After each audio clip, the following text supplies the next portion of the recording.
Bom, a Willys Overland do Brasil, ela foi constituída em 1952 e até o começo da década de 60, ela era uma das maiores montadoras da América Latina. Ela perdeu esse posto para a Volkswagen do Brasil, né, e porque a Volkswagen tinha uma proposta completamente diferente. No começo dos anos 60, né, a Willys traz para o Brasil um novo carro, o Aero Willys. Um carro médio que não tinha feito tanto sucesso lá fora, nos Estados Unidos, e que chegou aqui com uma proposta muito diferente, né, e com um grau de nacionalização também muito alto. E de cara foi um carro que teve uma aceitação para a demanda dele, para o mercado que ele estava inserido, muito boa, né? O Aero não era um carro exatamente barato, não era um carro popular. Então, diante do sucesso comercial, a Willys passa a trabalhar em um novo projeto e ela apresenta um primeiro carro desenvolvido inteiramente no Brasil, que foi o Aero Willys 2600, né? Que já é esse daqui que a gente está. Isso foi em 1962, 63, né? E esse modelo é um 1968, que pertence ao acervo do Clube Siqueira Campos, na pessoa do sócio Mano Gonçalves, que a gente vai conversar com ele mais tarde, falar um pouco sobre a trajetória desse carro na família dele. Está na família já há muito tempo, né? E o carro ele conserva um grau de originalidade muito, muito bom. O Aero ele foi passando por algumas modificações, surgimento de versões como o Itamaraty e o Itamaraty Executivo, que eram carros um pouco maiores, né, do que ele, mais luxuosos. No caso do Itamaraty Executivo, foi o primeiro carro a ter ar-condicionado de fábrica, né? Era uma coisa fenomenal para a época, apesar do que o ar-condicionado era só na parte de trás, né? Era uma limusine, foi a única limusine feita por uma grande montadora em série, né? Aqui no Brasil foi o Executivo, pouquíssimos exemplares restaram. E a trajetória da Willys, ela foi uma trajetória muito interessante, porque ela teve carros como o Gordini, como o Jeep vendeu pra caramba, né? Aí depois você tem a Willys Pickup, você tem a Rural, toda uma gama de produtos que marcaram a trajetória da indústria automobilística nacional e que, por consequência, né, são icônicos assim, nas nossas ruas, são modelos que são essenciais para a gente contar um pouco da história do Brasil. Como eu já disse, esse exemplar é um 68, e o Aero ele ficou em linha somente até 71. Né? Porque em 67 a Willys foi comprada, né, pela Ford. No começo da década de 70, a Ford consegue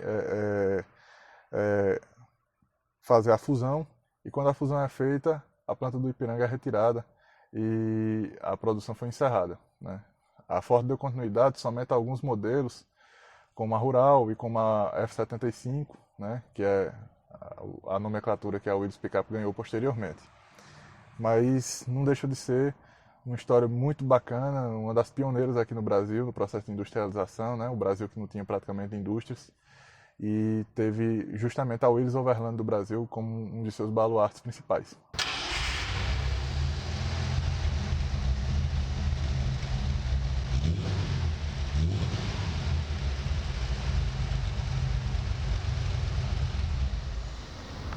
Bom, hoje no Diários Automobilísticos a gente está aqui com o Luiz Carlos Gonçalves, mais conhecido no Clube Siqueira Campos como Mano. Ele que é filho do João Zenildo.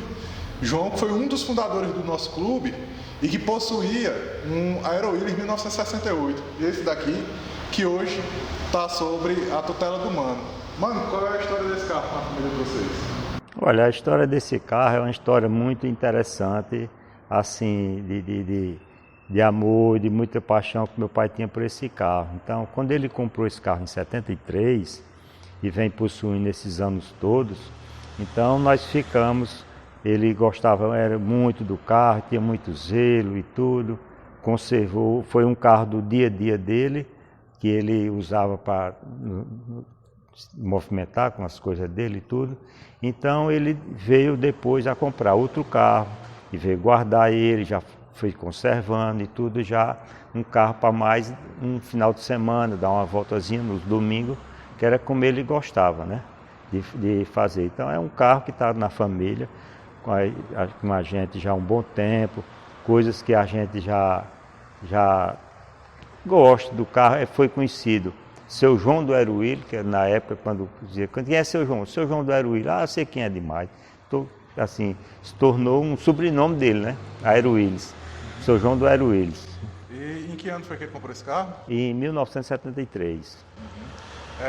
Durante esse tempo todo que vocês estão com ele, o carro passou por algum processo de restauro? Teve alguma coisa? Passou em 1982, a gente sofreu um acidente com ele, então ele passou por uma reforma que nós levamos em torno de 4 a 5 anos, indo atrás de peças e tudo, de reposição, coisas originais. Tanto que hoje ele é perfeito, ele está perfeito, não tem nem, é completo, todos os freios, todas bancadas são originais, são da época dele, tudo, forração e tudo é dele ainda, né? Da época, que foi ele mesmo que desmontou e montou com o maior cuidado do mundo, todos os parafusos, a arruelazinha, aqueles negócios que tinha, tudo isso aí ele tem muita atenção com isso, né? Então é um carro hoje completo. E a coleção cresceu, né? Hoje vocês têm quantos carros? Hoje eu estou com 5 carros, meu irmão tem 2 carros, né? A gente sempre gosta muito, admira e coleciona com o maior amor do mundo. Tá o quê? Tá a Caravan?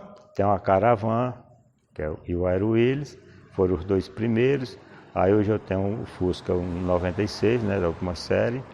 Tenho a Brasília 79 e tenho a última que eu peguei agora, que é uma Pampa 93. E Joãozinho está com 147 e o Alfa Romeo? Joãozinho é o 147 e o Alfa Romeo. Muito bom. A Willys, como eu disse anteriormente, ela chegou a ser uma das maiores montadoras do Brasil. A primeira só foi ultrapassada pela Volkswagen, né, no começo da década de 60, tendo iniciado as operações dela na década de 50. Então foi quase uma década, né, de domínio da Willys. E é importante a gente frisar que a proposta da Volkswagen era diferente. A Volkswagen era uma marca que fabricava carros de volume de vendas, né? Com grande volume de vendas, e isso contribuiu bastante para que ela tomasse esse posto. Mano, e plano de vender o carro não tem, né? Não, de jeito nenhum. Isso aí é uma coisa que ele deixou para a gente e dizendo, olha, nada que é meu, a frase que ele usava, nada que é meu é para ser vendido. Então a gente vem mantendo tudo os bens que ele deixou, e principalmente esse carro. Quer dizer, não é para vender para ninguém. E quais são os cuidados específicos para manter ele, que vocês têm até hoje? Os cuidados que a gente tem, que é os cuidados do carro antigo, né? Evitar chuvas, evitar sol forte, demorado, um sol que seja estacionado em um sol, devido ao seu acolchoado, os forros de pó são todos plásticos. Plástico resseca, né, com o tempo de muitos anos, né, que já tem. Então, tem todo esse cuidado de manter sempre limpinho e enceradozinho. Muito bom. Pois agradeço, viu, mano, pela atenção e parabéns pelo carro. Tá, obrigado, Roberto.